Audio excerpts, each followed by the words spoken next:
श्री भगवान मान लीजिए अगर कहें कि मैं कैसे प्रसन्न होता हूँ, तुमको मालूम है क्या? उनको तो सब कुछ मालूम हो चुका है, भगवान के करकमल के स्पर्श से उनको पूर्ण ज्ञान हो चुका है। वे कहते हैं, मन्ने धनाभिजन रूप तपः सुतौज तेज प्रभाव बल पौरुष बुद्धि योगा नाराधनाय ही भवन्ति परस्य पुंस भक्त्या तुतुष भगवान गजज्योति पाय। हे प्रभु, मन्ने, मैं ऐसा मानता हूँ कि आप धन से या उच्च कुल में जन्म लेने से या सुंदर रूप होने से, तपस्या करने से, ज्ञान से और ओज से, तेज से, प्रभाव से, बल और पुरुषार्थ से, बुद्धि से, इन सब उपायों से आप प्रसन्न नहीं हो सकते। किसी व्यक्ति के पास धन है और वो सोचे कि मैं भगवान को धन से खुश कर लूंगा, नहीं। प्रहलाद महाराज कहते हैं, आप धन से प्रसन्न नहीं होते हैं। धन अभिजन, अभिजन का अर्थ है उच्च वंश में जन्म। नहीं, भगवान को इसकी कोई जरूरत नहीं है कि कोई उच्च वंश में जन्म लिया है तो वही कृष्ण का भजन कर सकता है। नहीं, उच्च कुल में जन्म लेना ये कोई योग्यता नहीं है कृष्ण के भजन की, और न धन योग्यता है और न तो सुंदर रूप है। ऐसा नहीं कि कोई बहुत सुंदर शरीर वाला है तो भगवान को प्रसन्न कर लेगा, ये कोई गुण नहीं है भक्ति में। और तपस्या, अपने स्वधर्म का पालन, कष्ट सहना, तपस्या करना, इसे भी भगवान प्रसन्न नहीं होते। और न तो सुख ज्ञान से और न तो ऊर्ज से। इंद्रियों में स्फूर्ति है, इंद्रियां बहुत अच्छी तरह से काम कर रही हैं, इससे भगवान को प्रसन्न नहीं किया जा सकता। न तेज, तेज का अर्थ है दूसरे को अभिभूत कर लेना, इस गुण को तेज कहते हैं, जिसके सामने सभी लोग झुक जाए, सब उसके बस में हो जाए।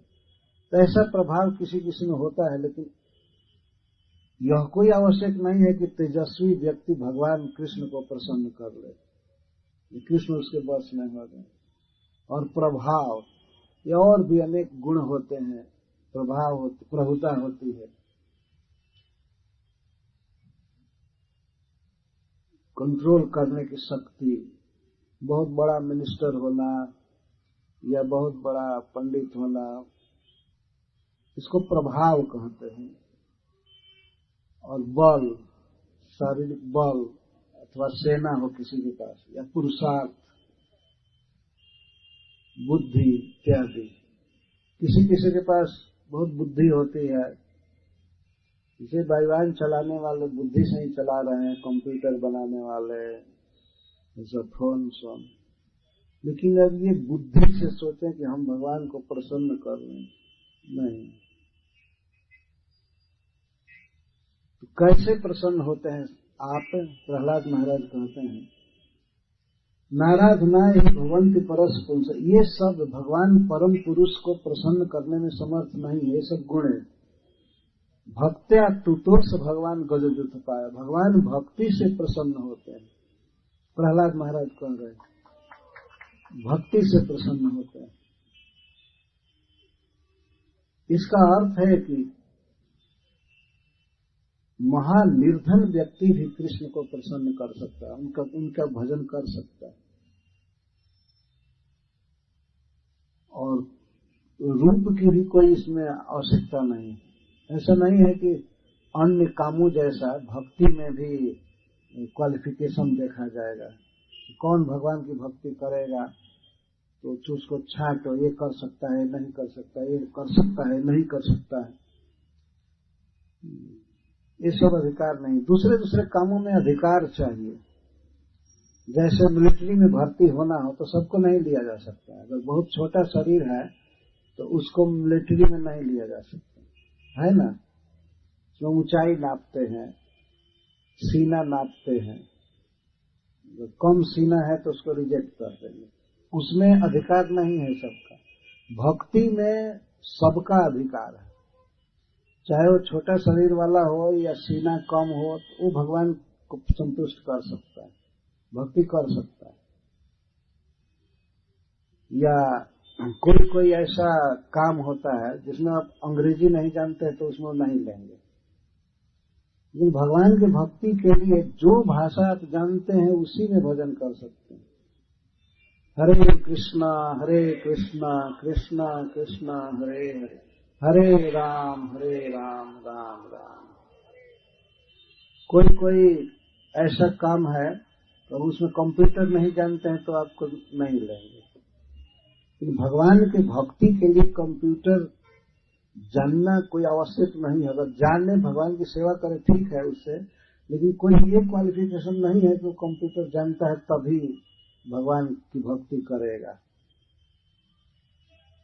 कोई भी व्यक्ति कर सकता है, क्योंकि जीव का ये स्वरूप है कृष्ण से प्रेम करना, कृष्ण को प्रभु कहना, प्रणाम करना। जैसे पुत्र को सहज अधिकार होता है कि वो अपने पिता को पिता कह सकता है, उसको प्रणाम कर सकता है, जैसे पुत्र को सहज अधिकार है कि वो अपने पिता को पिता कह सकता है, वैसे ही हम लोगों को स्वरूप सिद्ध अधिकार है कि हम कृष्ण को अपना मान सकते हैं, हम उनको कुछ दे सकते हैं, उनसे ले सकते हैं, और कोई भी भक्ति कर सकते हैं। इस तरह का जीव का स्वरूप है। और जो काम धंधे हैं वे स्वरूप नहीं है, इसीलिए उसमें क्वालिफिकेशन की जरूरत होती है। ये करो तो ऐसा होगा, ये करो तो ऐसा होगा, ये करो तो ऐसा होगा। जब मिलिट्री में भर्ती होने की बात आती है तो हमको एक घटना याद आती है। हमारे गांव के पास से 2 लड़के गए थे मिलिट्री में भर्ती होने के लिए। तो मिलिट्री का जो हेड था, ले रहा था सबको, वो दोनों को रिजेक्ट कर दिया, क्योंकि वो दोनों छोटे शरीर वाले थे, दोनों खास भाई थे, छोटे शरीर वाले।